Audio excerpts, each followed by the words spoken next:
For centuries, sailors feared storms, towering waves, hurricane-force winds, and jagged coastlines claimed countless ships. And surviving one was a matter of luck as much as skill. But ask many experienced mariners from the age of sail what they dreaded most, and the answer might surprise you. Not the storm, the silence. There was a place near the equator where the winds simply seemed to disappear. Sails hung limp from the yards. The sea became as smooth as polished glass. And ships that had crossed entire oceans suddenly found themselves unable to move. Day after day, the blazing sun beat down on the decks, while drinking water grew foul, food spoiled in the heat and tempers frayed. Some crews drifted for days, others remained trapped for weeks. In time, the stillness itself became something to fear. Sailors began to say that the sea was cursed. They searched for the unlucky soul who'd brought disaster aboard. They performed rituals to call back the wind, avoided whistling for fear of summoning a storm instead, and told stories of ghost ships, wandering spirits, and men driven mad by the endless calm. Summer's supposed to be the easy season, so why are so many people quietly Googling a therapist between summer Fridays? Because more daylight doesn't fix the hard stuff. Sometimes it just turns the volume up. Grow does therapy differently. Grow connects you with thousands of high-quality licensed therapists across the U.S., offering both virtual and in-person sessions, nights and weekends. There are no subscriptions, no long-term commitments. You just pay per session. Grow helps you find therapy on your time. The therapist you want takes your insurance on Grow. Grow accepts over 125 insurance plans. Sessions average $21 with insurance, and some pay as little as $0 depending on their plan. Visit growtherapy.com/ACAST today to get started. That's growtherapy.com/ACAST. growtherapy.com/ACAST. Availability and coverage vary by state and insurance plan. You know that thing that you love? You'll find others geeking out about it on Facebook. Whether you're looking for community or inspiration, Facebook helps turn passion into action. Obsessed with running a marathon? Discover a neighborhood run club group. Start training and meet your new neighbor. Thinking about cooking more at home? Connect with meal prep groups to discover recipes in a new community. And as you're scrolling the feed, you may even find reels showing you top running shoes or the best tools for your culinary journey. This summer, find more on Facebook. McDonald's is putting value back on the menu. Whether you're craving a Big Mac, McNuggets, or sausage, egg, and cheese McGriddles, make it a meal and save. Your favorite is now your wallet's favorite, too. Extra value meals are back. Grab an epic meal for easy money. 10-piece McNuggets or Filet-O-Fish served with medium fries and a medium Coke. All for just $8. Price and participation may vary. Promotion pricing may be lower than meal pricing. Ba-da-ba-ba-ba. Summer's supposed to be the easy season, so why are so many people quietly Googling a therapist between summer Fridays? Because more daylight doesn't fix the hard stuff. Sometimes it just turns the volume up. Grow does therapy differently. Grow connects you with thousands of high-quality licensed therapists across the U.S., offering both virtual and in-person sessions, nights and weekends. There are no subscriptions, no long-term commitments. You just pay per session. Grow helps you find therapy on your time. The therapist you want takes your insurance on Grow. Grow accepts over 125 insurance plans. Sessions average $21 with insurance, and some pay as little as $0 depending on their plan. Visit growtherapy.com/ACAST today to get started. That's growtherapy.com/ACAST. growtherapy.com/ACAST. Availability and coverage vary by state and insurance plan. Thumbtack presents Tile Trouble. Every single time I use my sink, I make eye contact with the uneven grout on my kitchen backsplash. The crooked corners eye me, and I'm haunted by more tiling questions than I thought possible. What kind of pro can fix a backsplash? Can I replace one cracked tile or should I replace them all? What if I just use Thumbtack? I can hire top-rated pros, read reviews, and compare prices with a tap, all on the app. Thumbtack knows homes. Download the app today.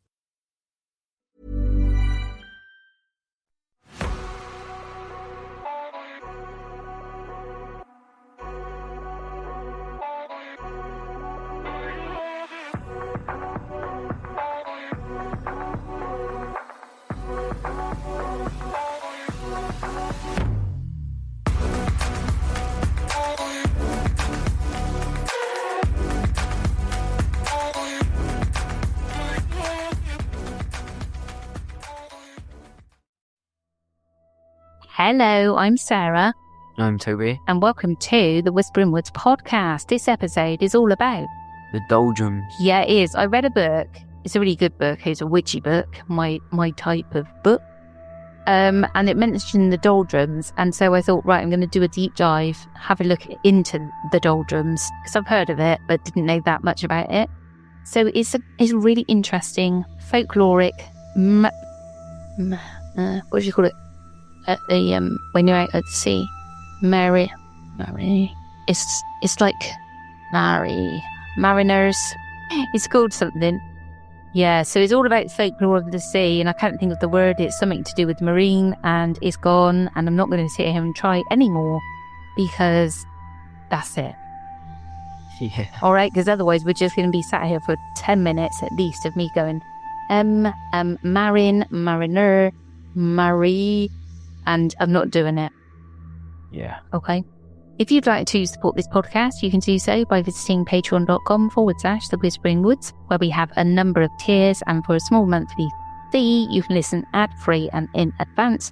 We're also on Apple Premium, where for $4.99 you can listen to all of our episodes across podcasts, ad-free and in advance. Right, I'll get stuck straight into this, because it's still playing on my mind now. Mariner's Folklore. I know it's not that, but we're going to go with it. Are you ready for the story? Maritime. It just came. Yeah. Maritime Folklore. Are you ready for the story? Yes, I am. There were places on the old sailing routes where a ship might enter beneath full canvas and simply stop. The sails that had carried her across hundreds of miles of open water would loosen and hang against the mast. The sea would flatten beneath the hull. The ropes would become still. The rudder would lose its authority, and the vessel would be left drifting wherever the current chose to take it. At first, the change might have seemed welcome. After days of hard wind, heavy seas and relentless work, the sudden quiet offered the crew a chance to repair sails, mend rigging, and recover their strength. But the calm could remain through the afternoon, through the night, and into the following morning. Another day might pass, without the slightest movement in the air. Then another. The sun rose almost directly overhead and heated the decks until the pitch between the planks softened beneath the sailors' feet. Rain might appear without warning, falling heavily enough to flood the scuppers, only to be followed by more heat and another motionless sky. At other times, there was no useful rain at all. Drinking water remained sealed in wooden casks below deck, becoming warm, stale, and increasingly foul as the voyage lengthened. The men could see for miles, but there was nowhere to go.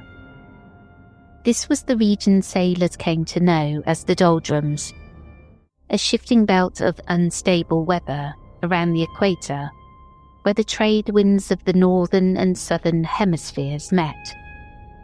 Warm air rises there, producing towering clouds, violent downpours and sudden thunderstorms. But between these bursts of weather, there can be little horizontal wind to drive a sailing ship onwards. The official modern name is the Intertropical Convergence Zone. But to the crews who depended entirely upon canvas, rope and moving air, it was the place where the wind died. It was not a fixed patch of ocean marked upon every chart. The belt shifted north and south with the seasons, and its character changed from one crossing to another. A ship might pass through with only a short delay, catching scattered winds between rain squalls. Another might remain caught for days, unable to make meaningful progress while clouds gathered and collapsed around it. The uncertainty made the region particularly feared. A storm could announce itself in the distance, while the ship remained becalmed beneath clear skies. Black clouds rose like land upon the horizon. Lightning flashed inside them, and curtains of rain moved across the sea. Yet none of it necessarily reached the stranded vessel. When a squall did arrive, it could strike so violently that men who had spent days longing for wind were suddenly scrambling to shorten sail before the mast or canvas were damaged. Then the squall passed, the sails fell slack again, and the ship returned to the silence. On land, a traveller who stopped moving could usually seek shelter, search for water, or turn back. At sea there was no such choice.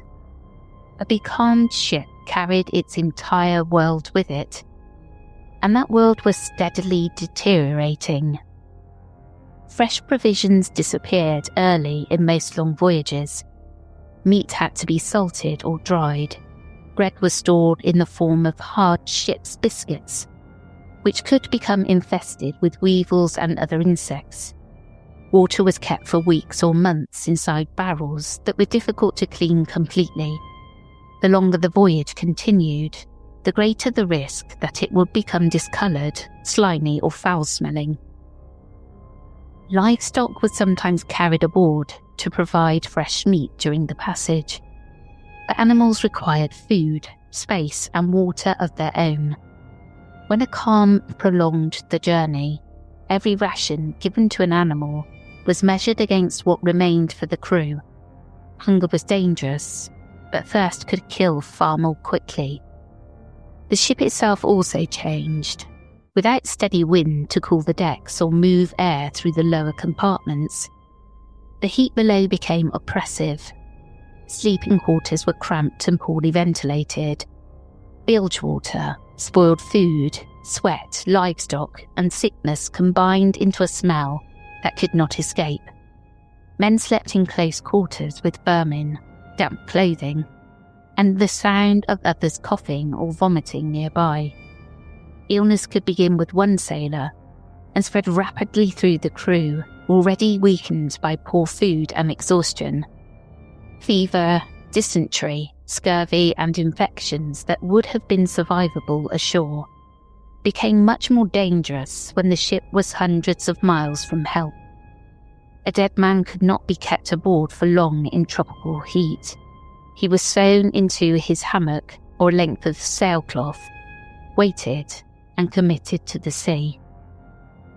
The place where the wind stopped could therefore become the place where men began to die. It didn't require many deaths before the calm acquired a meaning beyond weather. Sailors belonged to a world in which good and bad fortune were closely watched. A damaged charm, an unlucky animal, a careless word, or an offence committed before sailing might be remembered once the voyage began to go wrong. When every practical effort had failed and the ship remained motionless, the crew looked for another cause. Some aboard might have brought ill luck. A promise might have been broken. A forbidden act might have angered the sea. The wind itself was not treated merely as moving air. It could be called, bargained with, offended or driven away. Sailors carried beliefs from ports across Europe, Africa, Asia, and the Americas. And these traditions changed as crews exchanged stories during long voyages. Some concern the saints who protected mariners. Others belong to older ideas about spirits, sea gods, and the dead. What they shared was the belief that the ocean responded to human behaviour. Whistling was one of the best-known examples. On shore, a whistle was an ordinary sound. At sea, it could be treated as an attempt to command the wind. A sailor might whistle softly when the ship was becalmed, calling for enough of a breeze to fill the sails. In some traditions, the wind was summoned by scratching or scraping the mast, as though releasing what had become trapped inside the timber. But the practice was dangerous, because a wind once raised might not remain under human control. Whistling casually aboard ship was widely considered unlucky.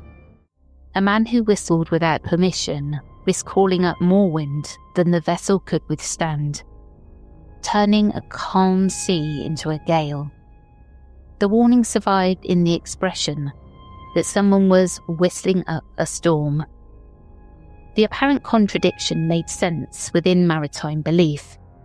Wind was necessary, it wasn't harmless. The sailor did not simply want wind. He wanted the correct wind, from the correct direction, and in the correct strength. Too little left the ship helpless. Too much tore sails, snapped spars, and drove vessels onto reefs or coastlines. There were therefore occasions when a controlled whistle was tolerated because the crew had exhausted every other means of moving. Sailors might whistle together or direct the sound towards a particular point of the compass. Some called particular winds by name. Others drove a knife into the mast, untied knots believed to contain captured breezes, or appealed to saints whose influence extended over the sea. A sailor's relationship with the weather was personal because his life depended upon it.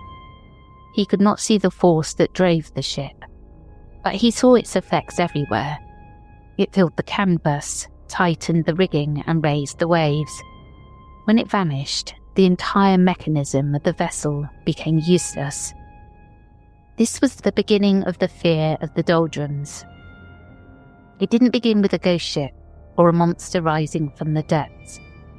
It began with the crew looking upwards at empty sails and realising that nothing aboard could make them move.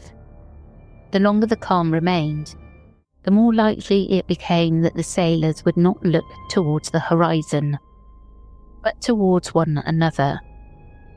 The word used for such a person was Jonah. The name came from the biblical story in which Jonah attempted to flee from a command given to him by God. He boarded a ship bound for Tarshish, but a violent storm rose during the voyage. The terrified mariners prayed to their gods, threw cargo into the sea to lighten the vessel, and eventually cast lots to discover who had brought the disaster upon them. The lot fell upon Jonah. At his own instruction, he was thrown overboard, whereupon the sea became calm. For generations of sailors, the story provided a clear explanation for otherwise inexplicable misfortune at sea. A vessel did not suffer without reason. If the weather turned against her, if accidents followed one another, or if a promising voyage collapsed into sickness and delay, someone or something aboard might be responsible. By the 19th century, Jonah had become a common seafaring term for a person believed to carry bad luck. Collections of maritime superstition recorded the belief that when a ship was endangered by a storm, a sinful person aboard could be blamed for causing it. Sailors also spoke of having served with many Jonahs, using the name for shipmates whose presence appeared to be followed by mishap. A Jonah did not necessarily reveal himself through any obvious offence. Suspicion could attach itself to a stranger, an unpopular crewman, or someone who joined immediately before the voyage began to go wrong. A man who avoided the work expected of him, argued with his shipmates, or behaved strangely during a crisis might draw attention. So might a sailor who appeared unusually calm when everyone else was frightened. Once a crew began searching for a cause, ordinary incidents could be rearranged into evidence. The suspected man had been the last to step aboard. He'd spoken carelessly about the voyage. He'd killed a bird, mocked a warning, or brought an object onto the ship that should have been left ashore. Perhaps another vessel on which he had sailed had also been lost or delayed. Each detail strengthened the belief that the ship's difficulties had begun with him. The vessel itself could acquire the same reputation. A ship that stuck while being launched might be considered unlucky before she had completed her first voyage. A death or serious accident aboard could mark her. Repeated losses of men, collisions or failed passages might cause sailors to refuse employment on her. Regardless of whether those events have practical explanations, a ship did not need to be visibly damaged to become undesirable. Once her name was associated with misfortune, the belief could become difficult to remove. The reputation of the captain mattered as well. Sailors passed information between waterfronts, lodging houses and taverns. They knew which masters were brutal, which ships were poorly supplied, and which vessels had returned with fewer men than they had taken out. Supernatural language sometimes carried warnings that could not safely be expressed as a direct accusation. A ship described as haunted or unlucky might also have been undercrewed, overloaded, or commanded by someone whom sailors had good reason to fear. In the Doldrums, however, even a well-run vessel could appear cursed. The ship remained surrounded by water but could not use it. Seawater could not be drunk, and attempts to do so only worsened dehydration. The barrels aboard contained a finite supply, calculated according to the expected length of the voyage. Every day without progress consumed provisions that had been intended to carry the ship several miles closer to port. The captain could reduce the ration. Work could be limited during the hottest hours. Rainwater could be caught in sails and stored whenever a squall passed overhead. None of these measures could produce wind. The crew waited, watched, and listened. A ripple on the surface might send men towards the sails, only to disappear before it reached the ship. Clouds were studied for signs of movement. Birds were noticed because they might indicate land, weather, or a change in fortune. Anything floating past became significant. A piece of vegetation, a dead animal, or an unfamiliar fish could become the subject of discussion throughout the ship. The smallest wind brought activity. Men climbed into the rigging and adjusted the canvas to catch it. Boats might be lowered and used to tow the ship's head towards whatever breeze existed. Sails were shifted repeatedly, in the hope that a different angle would produce movement. When the air failed again, the crew returned to waiting. There were numerous traditional ways of calling for wind. Whistling was only one of them. In parts of northern Europe, wind was imagined as something that could be tied into knots. Sailors and fishermen were said to obtain cords containing 3 knots, each releasing a stronger wind when untied. The first brought a gentle breeze. The second produced a harder wind. The third was dangerous because it released a gale. The charm offered the sailor something the Doldrums had taken from him: control. Other customs involved scratching the mast, driving a knife into timber, or calling the wind from a particular direction. A sailor might appeal to a saint, make the sign of the cross, or repeat a phrase learned from older members of the crew. These practices varied, and not every member of the crew needed to believe completely in the ritual for it to be performed. After days without movement, even a doubtful sailor might join in. There was little to lose by trying, and the appearance of a breeze soon after would be remembered long after the occasions when nothing happened. Success strengthened the custom. Failure could strengthen it too. Perhaps the wrong man had performed the act.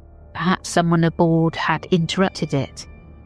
Perhaps the ship remained under a greater curse which had to be identified before the wind would return. This was how a dead calm altered the atmosphere among the men. The danger was not dramatic enough to unite them in immediate action. Instead, the threat accumulated slowly, while the crew remained trapped together in deteriorating conditions. Resentment sharpened. Minor thefts became serious disputes. A man seen taking more than his water allowance endangered everyone aboard. Officers responsible for reducing rations became targets of anger, while the officers themselves watched for signs that discipline was failing. The crew could see the remaining casks and estimate how much longer they might last. They could also see that the sea had not changed. On some voyages, the ceremony of crossing the line gave this dangerous passage a ritual beginning. The line was the equator, an invisible boundary that carried a powerful place in sailors' culture. A man who had never crossed it was entering waters beyond the previous experience, and he did not pass through unnoticed. By at least the early modern period, European ships were holding elaborate ceremonies for first-time crossers. Although the details changed over the centuries, the central figure eventually became Neptune, ruler of the sea.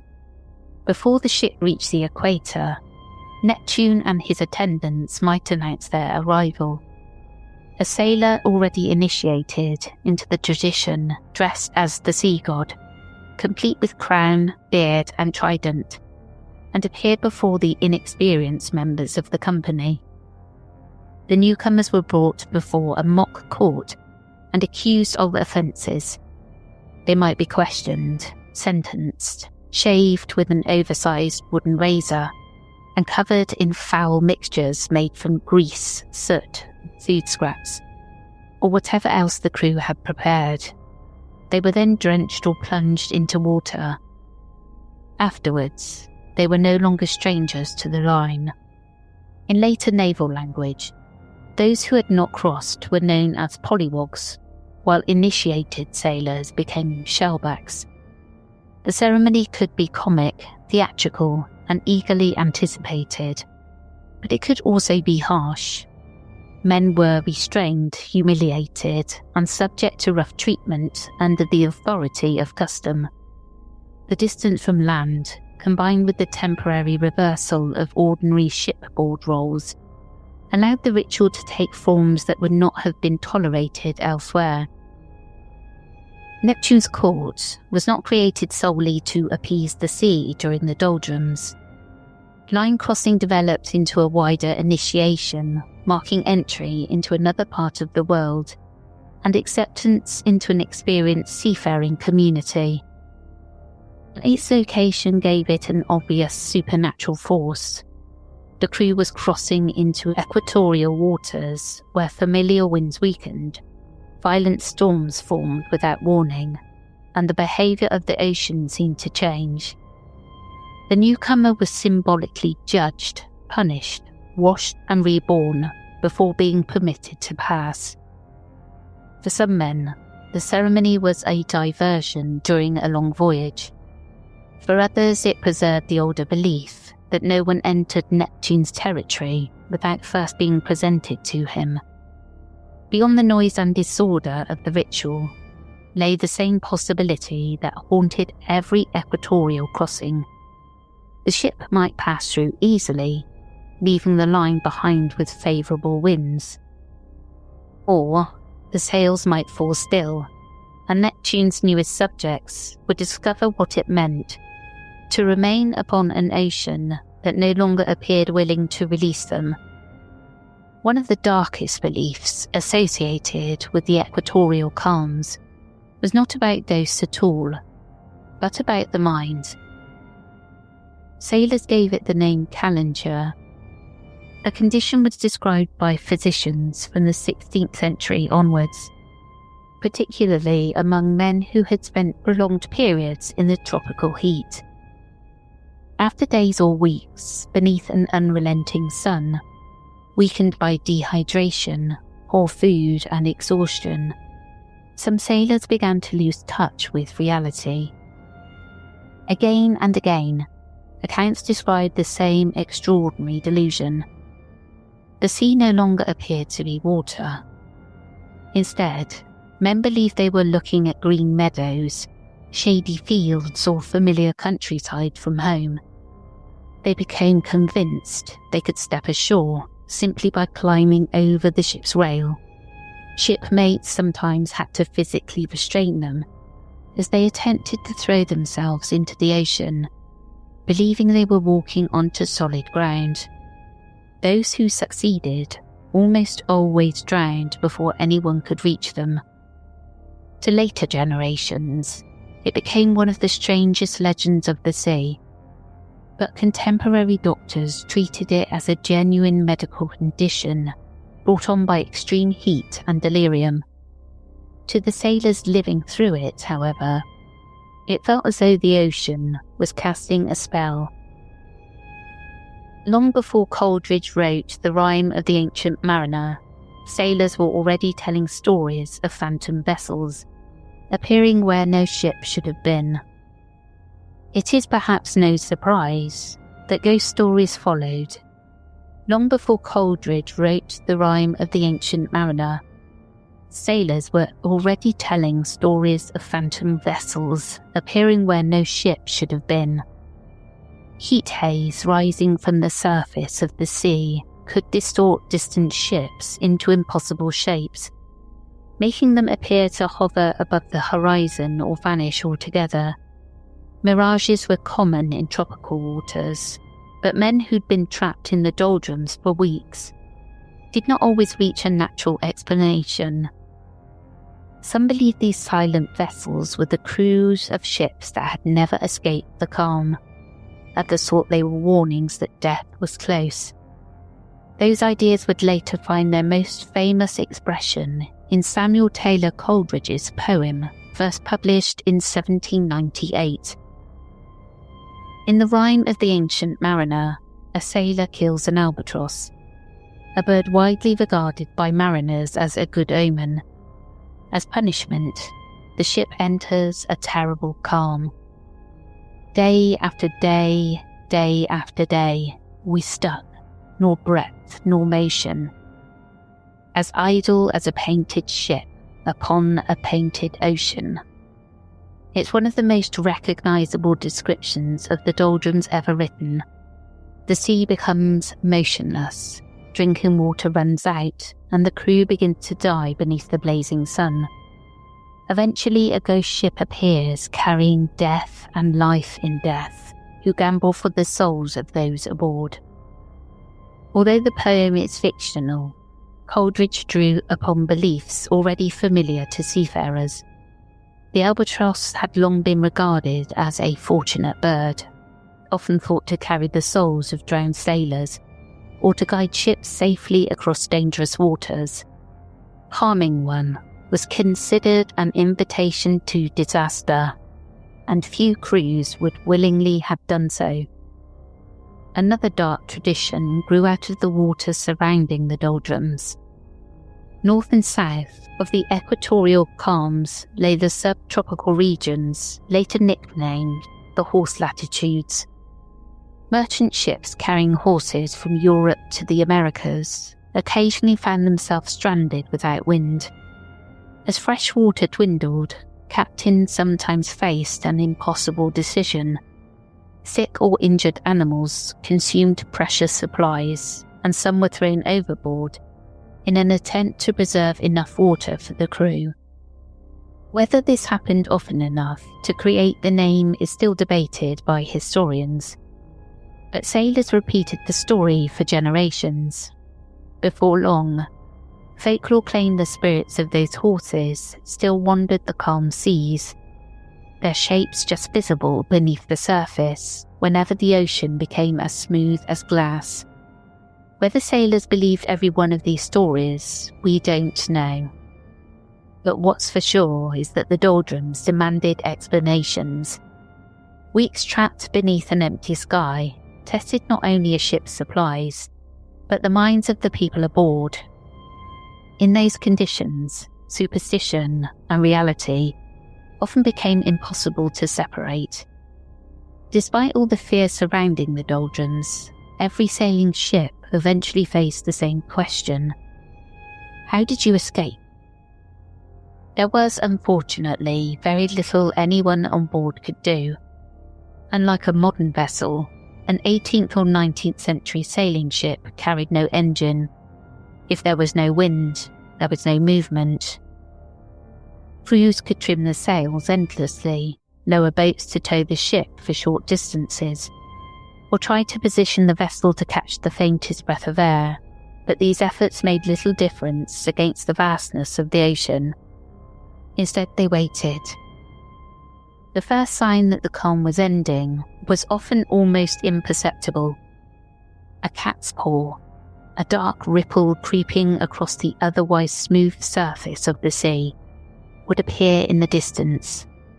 Officers watched for it constantly because it marked a patch of moving air. As the ripple reached the ship, the sails would begin to stir, then slowly fill, and after days or weeks of drifting, the vessel would finally answer the helm once more. It was such a welcome sight that many sailors remembered the exact moment the wind returned for the rest of their lives. Not every voyage, however, ended so happily. The records of the Age of Sail contain ships delayed for weeks in the equatorial calms, their provisions exhausted and their crews weakened by disease. Some limped into port with large numbers of men dead from scurvy, dysentery or fever. Others never arrived at all. Whether they foundered in later storms, succumbed to disease, or simply vanished remains unknown. The Doldrums left remarkably little physical evidence behind. There were no reefs to chart or cliffs to avoid. Nothing marked the place where a ship had drifted helplessly, except the entries written in its logbook. Long after steam engines made the equatorial calms little more than an inconvenience, sailors continued to pass on the old traditions. They still spoke of Jonas aboard ship. Many refused to whistle on deck. Line-crossing ceremonies remained part of the naval life around the world, with first-time sailors still transformed from pollywogs into shellbacks, in a tradition stretching back centuries. The ghosts may have faded, but the customs have endured. Today, satellites track the shifting position of the intertropical convergence zone with remarkable precision.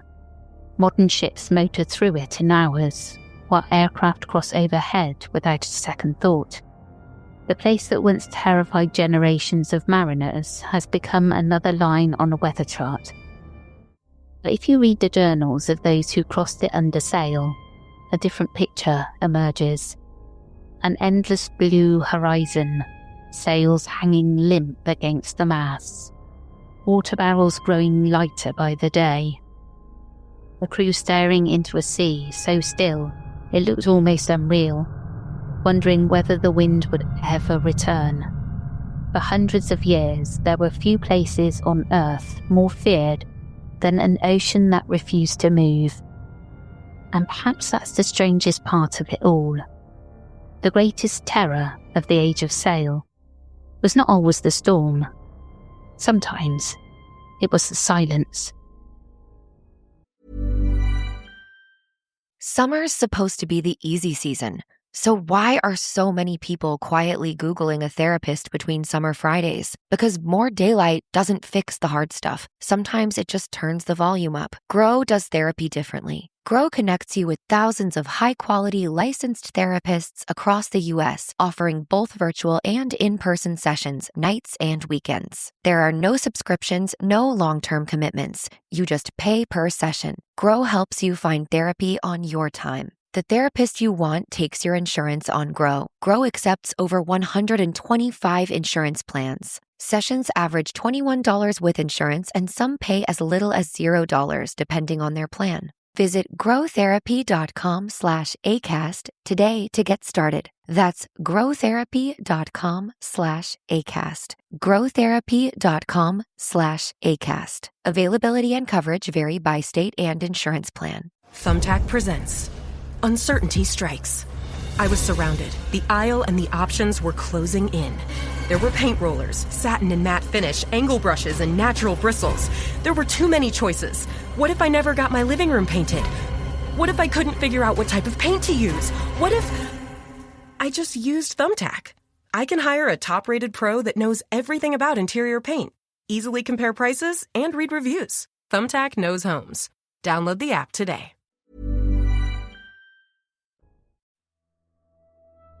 I found this so interesting. I really did. I think it's awful, though. Imagine being stuck. That would be one of my worst fears. I have many. But being stuck in the ocean with all that water and sea around you with no land in sight, that would really do me. Yeah, that would be quite mad, wouldn't it? It'd be more than mad. It'd drive you mad, mate. You'll be running off onto the water thinking it's a meadow, running through it with your arms outstretched like you're in a movie from, what's it called, Sound of Music. Running across the waves and plop, down you go. Yeah. It's mad. I love all the mariner folklore. Got it now. Won't forget it. Mariner, mariner, mariner. I knew it's marine, so, I was close. Yeah, close enough. But yeah, I just find that so interesting and so eerie and spooky because I can imagine it. I imagine the captain, they're all dressed up in that finery they used to wear, and just like everybody getting really vexed because they're running out of water and, hallucinating and trying to call the wind with a sneaky little whistle on the side. Yeah. Yeah, it was great. I loved it. I hope everybody else did because it is a bit different and it's just pure folklore. Yeah, it was good. Yeah, I love a bit of sea stuff. Yeah, same. It's much more interesting. It is, especially when you can kind of see where the folklore came from as well. Like doing the rituals to the sea and yeah, I just love it. Yeah. Well, that's the end of this episode. I hope you enjoyed and we'll catch up with you again soon. We will indeed. We will catch you again on Thursday for the Reddit and listener story episode. Take care, everyone. Goodbye.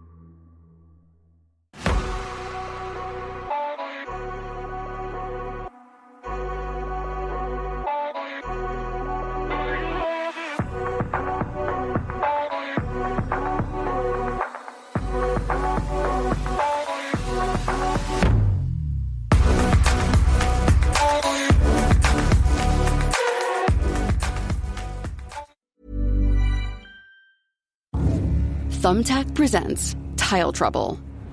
Every single time I use my sink, I make eye contact with the uneven grout on my kitchen backsplash. The crooked corners eye me, and I'm haunted by more tiling questions than I thought possible. What kind of pro can fix a backsplash? Can I replace one cracked tile, or should I replace them all? What if I just use Thumbtack? I can hire top-rated pros, read reviews, and compare prices with a tap. All on the app. Thumbtack knows homes. Download the app today. McDonald's is putting value back on the menu. Whether you're craving a Big Mac, McNuggets, or sausage, egg, and cheese McGriddles, make it a meal and save. Your favorite is now your wallet's favorite, too. Extra value meals are back. Grab an epic meal for easy money. 10-piece McNuggets or Filet-O-Fish served with medium fries and a medium Coke. All for just $8. Price and participation may vary. Promotion pricing may be lower than meal pricing. Ba-da-ba-ba-ba. The stories told on the Whispering Woods are inspired by historical records, witness reports, and local folklore. While every effort is made to research and represent events accurately, some details, names, and locations may differ from official accounts or have been changed out of respect for those involved.